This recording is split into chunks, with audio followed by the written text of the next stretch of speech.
네, 안녕하십니까. 오늘은 수리물리 3장 7번째 강의입니다. 7번째 강의는 선형결합, 선형함수, 선형연산자에 대한 내용입니다. 먼저 두 개의 벡터 A라고 하는 벡터하고 B라는 벡터가 있을 때 우리가 두 놈을 이렇게 결합해가지고 어떤 스칼라량 small a, small b를 사용해서 small a 곱하기 A 벡터 더하기 small b 곱하기 B라고 하는 벡터 이렇게 쓰는 경우 우리가 보통 이거를 A라고 하는 벡터하고 B라고 하는 벡터 A와 B의 두 벡터 A와 B의 선형 결합이다 이렇게 얘기합니다. 선형 결합은 보통 영어로는 이제 linear combination 이렇게 얘기하는데 예를 들면 어떠한 일반적인 그 입자의 위치 벡터 이렇게 물리적으로 입자의 위치 벡터를 직각좌표계에서 나타내주면 부터 R이라고 하는 벡터는 X의 I hat 더하기 Y의 J hat 더하기 Z의 K hat 그러니까 우리가 보통 이제 I, J, K를 단위 벡터라고 하는데 이러한 벡터도 일종의 그 단위 벡터들의 선형 결합이라고 우리 얘기할 수 있습니다. 그래서 I hat, J hat, K hat의 리니어 컨비네이션으로 이렇게 주어지는 벡터다라고 또 얘기를 합니다. 보통 어떤 펑션 f가 R의 함수로 주어진 어떤 f가 다음 A하고 B라고 하는 조건을 만족을 할 때 우리가 보통 우리 그때 이 f를 리니어 펑션이다, 선형 함수다 이렇게 얘기를 합니다. 이 조건이 뭐냐면 우리가 이제 R이라고 하는 어떤 벡터의 스칼라량을 곱해준 놈의 함수, 그 놈은 그 스칼라량 곱하기 R의 함수로 쓸 수가 있고 또 두 개의 벡터 R1 더하기 R2라고 하는 두 벡터의 선형 결합은 R1이라고 하는 벡터의 함수 더하기 R2라고 하는 벡터의 함수 이렇게 쓸 수 있으면 그때 우리가 이 함수 펑션 f를 리니어 펑션이다 선형 함수다 이렇게 얘기를 합니다. 한번 예제를 볼까요? 어떠한 벡터 A가 있습니다. 이 A는 직각좌표계에서 2i hat 더하기 3j hat 빼기 k hat으로 주어졌고 어떤 함수가 f of r이라고 함수가 a.r로 이렇게 정해졌습니다. 그래서 이 함수는 뭐냐면 f of r이라고 하는 함수는 이 a라고 하는 벡터하고 이 위치 벡터 r의 스칼라 프로덕트로 이렇게 주어질 경우 a.r을 해주면 어떻게 되죠? 얘는 2x 더하기 3y 빼기 z 이렇게 주어지는 놈이죠. 이렇게 주어지는 놈이 선형 함수냐라고 우리가 질문을 하면 어떻게 해야 된다고요? 이 함수가 a하고 b라고 하는 이 조건을 만족하는지를 확인을 해야 합니다. 한번 볼게요. 먼저 f of a r이라고 하면 f of a r은 어떻게 계산한다고 했죠? f of r이라고 하는 놈이 a.r 벡터 스칼라 곱으로 쓰라고 했으니까 이 안에 괄호 안에 있는 놈을 보통 이제 아규먼트라고 하는데 얘는 아규먼트는 a하고 스칼라 곱을 취해줘라 그런 명령입니다. 그래서 얘는 a 스칼라 a 곱하기 벡터 r 이렇게 되는데 a라고 하는 놈이 스칼라니까 이 스칼라는 바깥으로 빼도 되죠. 그래서 얘는 스칼라 a 곱하기 a 벡터 r 벡터 이렇게 쓸 수가 있고 a.r이 뭐죠? 요 놈이 바로 f of r이죠. 그래서 얘는 a 곱하기 f of r로 쓸 수가 있습니다. 다시 말해서 f of a r 벡터는 a 곱하기 f of r 벡터하고 같다. 그래서 a라는 조건을 만족하네 라는 걸 알 수가 있고 두 벡터 r1이라고 하는 벡터하고 r2라는 벡터를 더한 놈의 함수는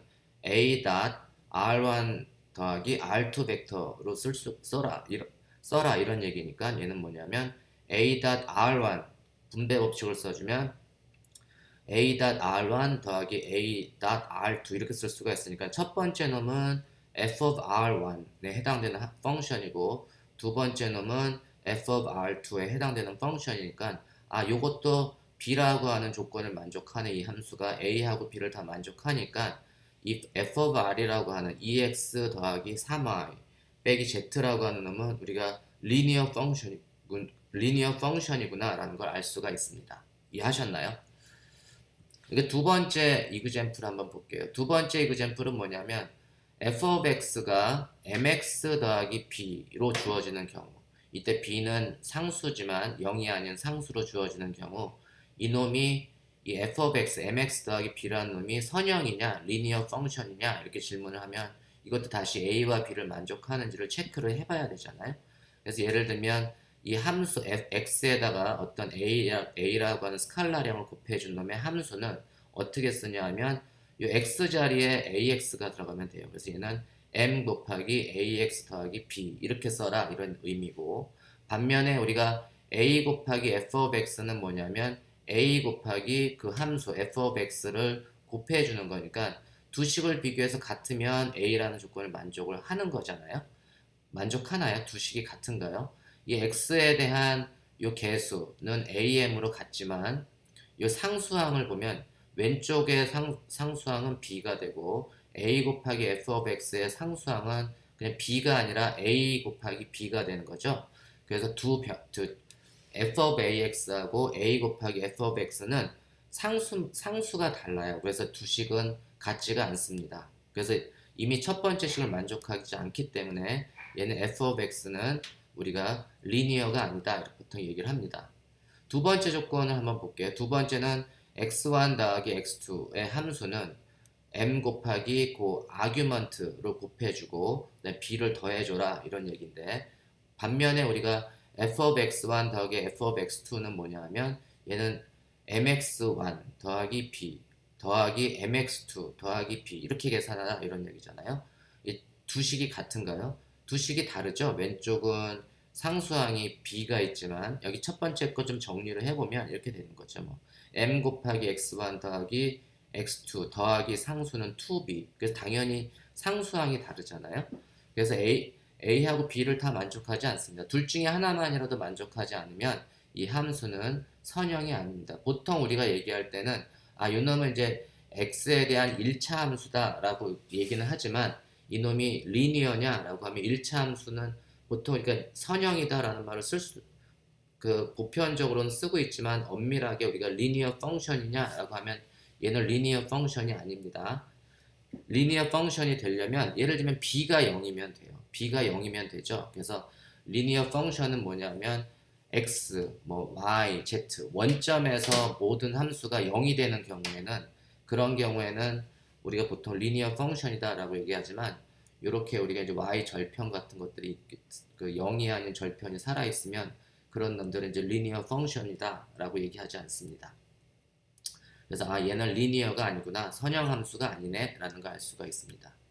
이 예제, 세 번째 예제는 어떤가요? f of r이라고 하는 놈이 r이라는 벡터의 절대값으로 주어진 이러한 놈이 리니어 펑션이냐, 이것도 점검을 한번 해보면 a라는 조건을 한번 체크해보면 f of a r이라고 하는 거는 이 아규먼트의 절대값을 취해라 이런 얘기죠.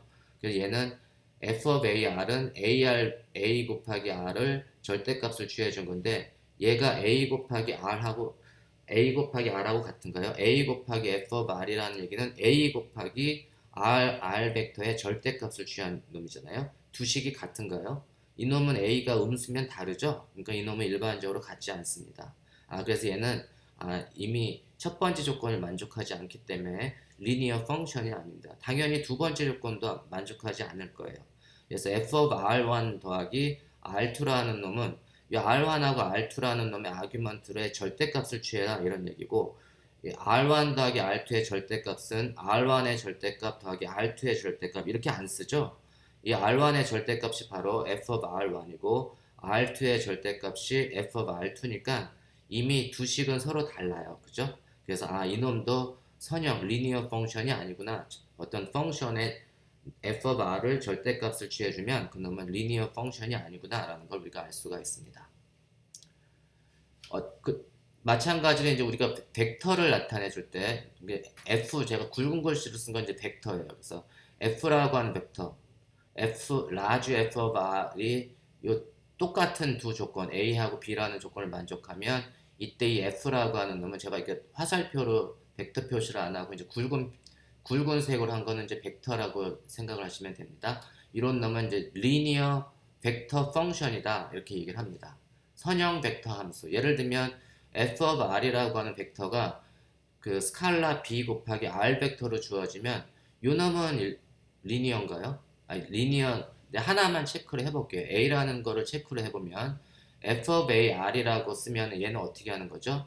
f of ar은 b 곱하기 아규먼트, 그러니까 b 곱하기 요 안에 있는 놈을 곱해줘라 이런 얘기죠. 그래서 스칼라 b 곱하기 ar을 곱해줘라. 그게 바로 f of ar의 의미니까 요 놈의 이제 두 개의 스칼라는 내가 교환 법칙이 성립하니까 얘는 a 곱하기 br이라고 쓸 수가 있고 br이라고 하는 벡터가 바로 f of r이죠. 그래서 얘는 a 곱하기 f of r. 그래서 f의 ar 벡터는 a 곱하기 f of r을 만족해 줍니다. 그쵸? 당연히 이제 b도 여기 r1 더하기 r2를 해주면 똑같이 만족을 해줘요. 그래서 이놈은 br이라고 하는 벡터는 리니어 선형 벡터 펑션이구나, 선형 벡터 함수구나 라는 걸 알 수가 있습니다. 이해하셨나요? 다음에는 이제 리니어 오퍼레이터, 선형 연산자의 조건.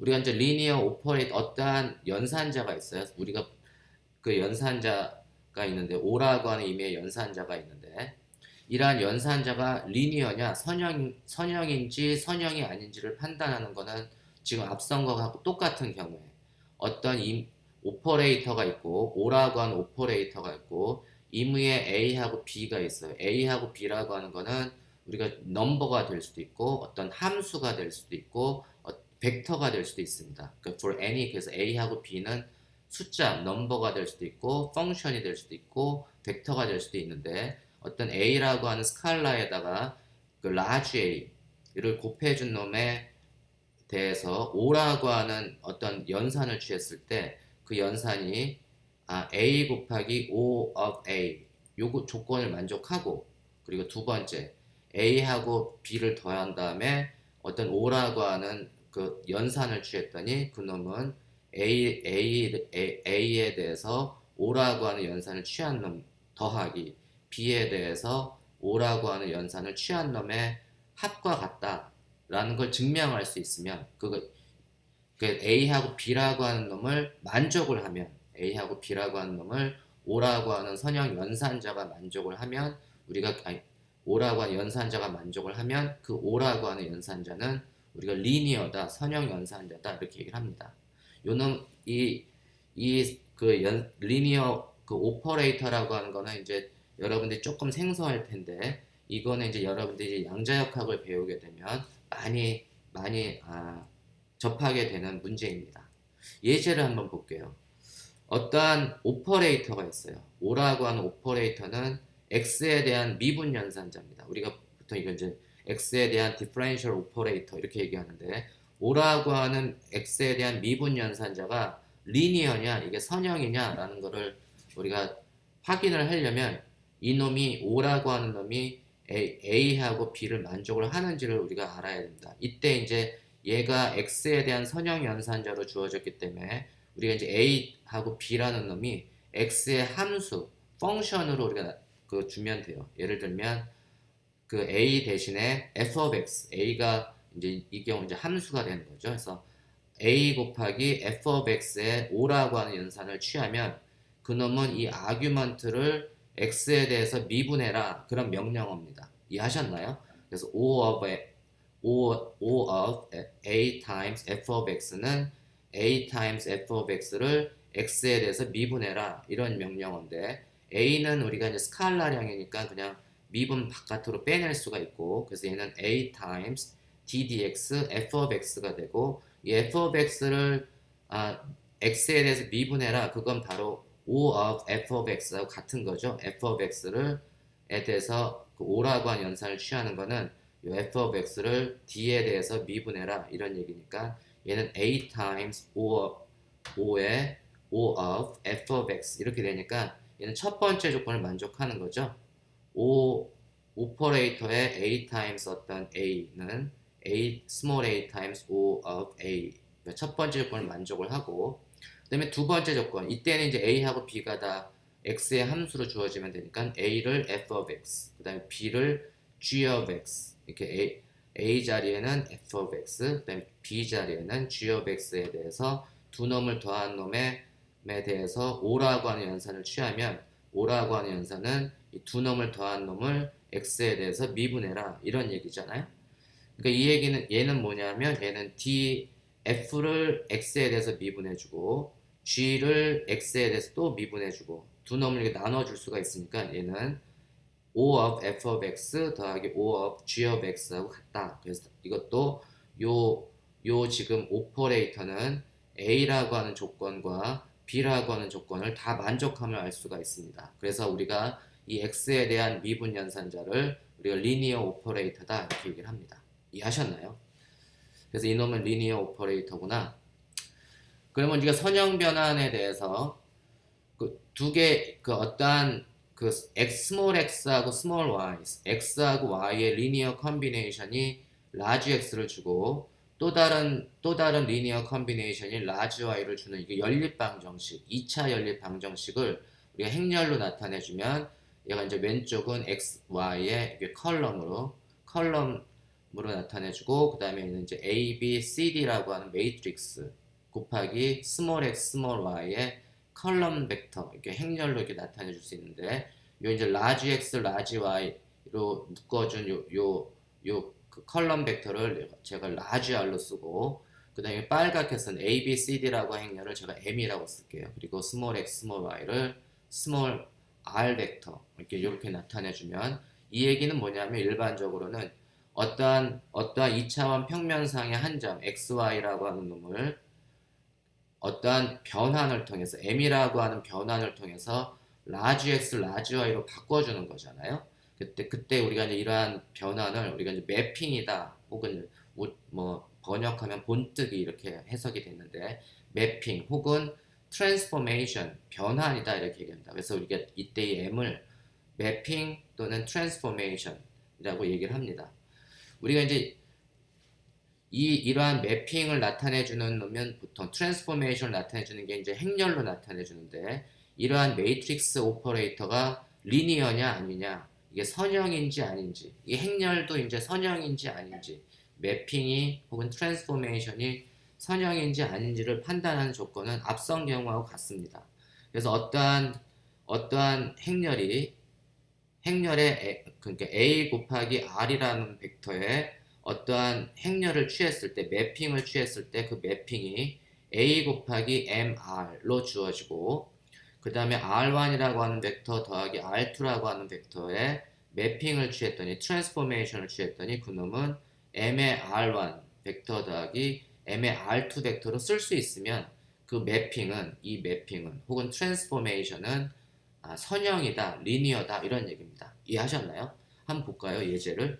이놈을 보통은 지금까지는 이제 A하고 B를 따로따로 계산하는데 이놈을 한꺼번에 묶어줄 수도 있어요. 그러니까 한꺼번에 묶어서 어떤 R1이라는 벡터에 알파라고 하는 스칼라를 곱해주고 그다음에 R2라는 벡터에 베타라고 하는 스칼라를 곱해줘서 선형 결합을 시켜준 놈을 매핑시키면 그 매핑한 놈이 알파 곱하기 m의 R1 더하기 베타 곱하기 m의 R2 이렇게 쓸 수 있으면 이때 그 매핑 혹은 트랜스포메이션은 선형 매트릭스 오퍼레이터, 선형 행렬 연산자다, 리니어다 라는 것을 증명을 해줄 수가 있습니다. 그래서 A하고 B를 따로따로 계산을 하기보다는 이렇게 한꺼번에 계산을 해서 이것이 좌변하고 우변이 같은지를 판단해서 그 매핑이 우리가 매트릭스가 선형인지 아닌지를 판단해 줄 수가 있습니다. 이해하셨나요? 그러면 보통은 우리가 이제 그런 선형 변환의 일종으로 어떠한 이제 ax 더하기 by는 x'을 주고 cx 더하기 dy는 y'을 주는 이러한 변환이 있어요. 그걸 우리가 행렬로 나타내주면 좌변이 x', y'. 그 다음에 이 행렬에 해당되는 매핑에 해당되는 게 a, b, c, d. 그 다음에 이제 x, y. 그래서 이렇게 프라임으로 둔 놈을 r 프라임 벡터, 그 다음에 이제 요 빨갛게 쓴 놈이 행렬 m, 오른쪽이 이제 파랗게 쓴 r 벡터라고 하면 우리가 예를 들면 어떤 벡터가 있어요. r이라고 하는 벡터가 있습니다. 이 r이라고 하는 벡터가 있고 이 r이라고 하는 벡터의 어떤 변환을 취해서 r 프라임으로 변하는데 특별하게 벡터의 길이를 보존하는 변환을 우리가 직교 변환이다 이렇게 얘기해요. 그러니까 내가 이거 어떻게 할 거냐면 이 r이라는 벡터는 가만히 두고 제가 이제 좌표만 xy 좌표를 x 프라임 y 프라임으로 바꿔주면 이 x 프라임 y 프라임이라고 하는 프라임드 된 좌표계에서 볼 때 이 r이라는 벡터는 그냥 R 프라임일 거잖아요. 근데 그 R 프라임은 R하고 같아요. 얘는 변함이 없잖아요. 단지 읽을 때 좌표를 내가 이제 그 반시계 방향으로 이렇게 회전을 시켜줬기 때문에 이 벡터의 길이는 변화시키지 않고 좌표만 돌려준 변환, 이러한 변환을 보통 우리가 이제 직교 변환이다, orthogonal transformation이다 이렇게 얘기를 합니다. 직교 변환의 특징은 벡터의 길이가 안 변한 거죠. 벡터의 길이가 안 변했고 대신에 이제 프라임 된 좌표계에서 이 벡터는 x 성분이 x 프라임으로 주어질 테고 y 성분은 y 프라임으로 이렇게 주어질 겁니다. 그죠? 그래서 xy라고 하는 성분이 x 프라임 y 프라임으로 이제 변한 거예요. 근데 크기는 안 변했어. 벡터의 길이는. 벡터의 길이가 안 변했다는 얘기는 x 프라임 제곱 더하기 y 프라임 제곱은 x 제곱 더하기 y 제곱하고 같다. 벡터의 길이가 안 변했으니까 이 조건을 만족해야 되잖아요. 이러한 변화를 우리가 직교 변환이다, orthogonal transformation이다 이렇게 얘기를 합니다. 그러면 이제 우리가 이때 이 행렬을 우리가 A, B, C, D라고 하는 이 행렬을 우리가 직교 행렬이다, orthogonal matrix 이렇게 얘기를 하는데 우리가 직교 변환의 특징을 이제 x 프라임 제곱 더하기 y 프라임 제곱은 x 프라임은 ax 더하기 by니까 ax 더하기 by의 제곱, 그다음에 y 프라임은 더하기 cx 더하기 dy의 제곱 이렇게 계산하는 거잖아요. 이거를 우리가 전개해주면 얘는 a 제곱 더하기 c 제곱의 x 제곱 더하기 2 곱하기 ab 더하기 cd의 xy 더하기 b제곱 더하기 d제곱 y제곱 이렇게 나타내 줄 수 있습니다. 근데 얘가 어떻게 돼야 된다고요? 길이가 안 변해야 된다고 그랬어요. 얘는 x제곱 더하기 y제곱하고 같아야 된다고 했죠. x제곱하고 y제곱이 같아야 된다는 얘기는 뭐냐면 요 a제곱 더하기 c제곱은 1이 돼야 되고 b제곱 더하기 d제곱도 1이 돼야 되고 그 다음에 요 ab 더하기 cd는 0이 돼야 됩니다. 그렇죠? 그래야지 직교 변환을 만족을 해줘요. 벡터의 길이가 변하지 않는 이러한 조건을 만족하는 변환을 우리가 직교 변환이다. 그러면 이제 그 행렬도 그걸 만족을 해줘야 되겠죠. 그래서 이쪽을 보면 직교 행렬은 뭐냐면 m의 r 프라임이 mr이니까 양쪽에 역행렬을 곱해주면 m의 인버스의 r 프라임은 m의 인버스 곱하기 m의 r이 돼야 되고 m의 인버스 곱하기 m은 항상 1이 있기 때문에 직교행렬의 역행렬은 뭐냐면 r은 m의 인버스 곱하기 r 프라임 이렇게 됩니다. 그죠? 이게 항상 행렬과 행렬의 역행렬은 1이 되기 때문에 이쪽에 이제 역행렬을 이쪽에 취해주면 m 인버스 m은 1이 되기 때문에 r은 m의 인버스 r 프라임 이렇게 되는 거 이해하셨죠? 그래서 역행렬의 조건 때문에 이제 r은 m의 인버스 r 프라임이 되는데 우리가 이 직교행렬인 경우는 직교행렬의 역행렬은 직교행렬의 역행렬 크기를 변화시키지 않는 변환의 역행렬은 전치행렬입니다. 전치행렬이 뭐죠? 트랜스포즈 원래 행렬을 행하고 열을 바꿔주는 A, B, C들을 A, C, BD로 만들어주는 걸 우리가 트랜스포즈 시켜준다고 하는 건데 바로 이 트랜스포즈를 시켜준 놈이 역행렬과 같습니다. 그래서 직교행렬인 경우는 트랜스포즈를 왜 그런지 한번 볼게요. 제가 이제 역행렬 자리에 보통은 이제 행렬과 행렬의 역행렬은 단위 행렬이 되는데 이 경우에 이제 직교행렬인 경우 행렬과 역행렬 자리에 제가 전치 행렬을 곱해주면 ACBD 곱하기 ABCD는 이거 해주면 어떻게 되죠? 정리해주면 얘는 A제곱 더하기 C제곱 그 다음에 1행 2열은 AB 더하기 CD 2행 1열은 똑같이 AB 더하기 CD가 되고 이제 2행 2열은 B제곱 더하기 D제곱 그놈이 1 단위 행렬이 되면 되죠. 이게 되기 위한 조건은 뭐냐면 A제곱 더하기 C제곱 하고 B제곱 더하기 D제곱이 1이 돼야 됩니다. 그게 바로 여기 직교 변환의 조건이죠. 그래서 a제곱 더하기 c제곱 하고 b제곱 더하기 d제곱은 1이 돼야 되고 그 다음에 ab 더하기 cd가 0이 되는 게 바로 요 그 직교 변환의 조건이었잖아요. 그래서 A, B 더하기 C, D가 0이 돼야 됩니다. 다시 말해서 이 직교 행렬의 역행렬이 바로 이게 트랜스포즈, 전치 행렬이 된다는 것을 우리가 알 수가 있습니다. 그래서 특별하게 우리가 이제 그 직교 행렬의 경우에는 직교 행렬, 올사고날 매트릭스의 역행렬은 뭐라? 전치 행렬이다. 트랜스포즈를 취해주면 된다라는 것을 우리가 알 수가 있습니다. 그리고 우리가 이제 이게 그 직교 행렬의 역행렬이 트랜스포즈가 된다는 걸 우리가 봤는데, 우리가 이제 이놈의 디터미넌트를 취해주면, 양변의 디터미넌트를 취해주면 단위 행렬의 디터미넌트는 1이죠. 단위 행렬의 디터미넌트는 1이 되고 M 트랜스포즈의 M의 디터미넌트를 취해주면 당연히 1이 돼야 됩니다. 그렇죠? 그리고 이제 두 행렬의 곱의 디터미넌트는 각각의 행렬의 디터미넌트를 계산해서 곱해준 거하고 같다고 했잖아요. 그래서 디터미넌트 M 트랜스포즈 M은 디터미넌트 M 트랜스포즈 곱하기 디터미넌트 M이 되고, 보통 요 M의 트랜스포즈를 전체 행렬의 트랜스포즈, 인버스의 트랜스포즈를 취해준 놈과 원래 행렬의 인버스의 디터미넌트를 취해준 거고 원래 행렬의 디터미넌트는 항상 같습니다. 그래서 이 경우도 이제 전체 행렬의 디터미넌트를 계산하나 M의 디터미넌트를 계산하나 같습니다. 그래서 이놈은 디터미넌트 M의 제곱 이렇게 나타내 줄 수가 있어요. 다시 말해서 디터미넌트의 M의 제곱을 해주면 1이 돼야 되니까 그 값은 디터미넌트 M이라고 하는 놈은 플러스 1을 갖거나 혹은 마이너스 1을 갖게 되는데, 우리가 이제 디터미넌트 M이 1인 경우를 우리가 회전 행렬이다, 이렇게 로테이션 행렬이다 이렇게 얘기를 하고, 디터미넌트 M이 마이너스 1인 경우는 이건 이제 회전이 아니고 반전이다, 리플렉션, 거울에 비친 상이 보통 리플렉션이라고 얘기하는데 반사된 거잖아요. 그런 의미로 이제 디터미넌트가 어떤 행렬의 디터미넌트가 플러스 1이면 이놈은 로테이션을 나타내 주는 거고, 어떤 행렬의 디터미넌트가 마이너스 1이면 그놈은 리플렉션을 나타내 주는 거다라는 사실이 있습니다. 요거에 대해서는 제가 다음 시간에 차차 하도록 하겠습니다. 그럼 오늘 수업은 여기까지 하고, 다음 이제 3장 8차시 수업은 2차원과 3차원에서의 회전 행렬에 대한 내용을 강의하도록 하겠습니다.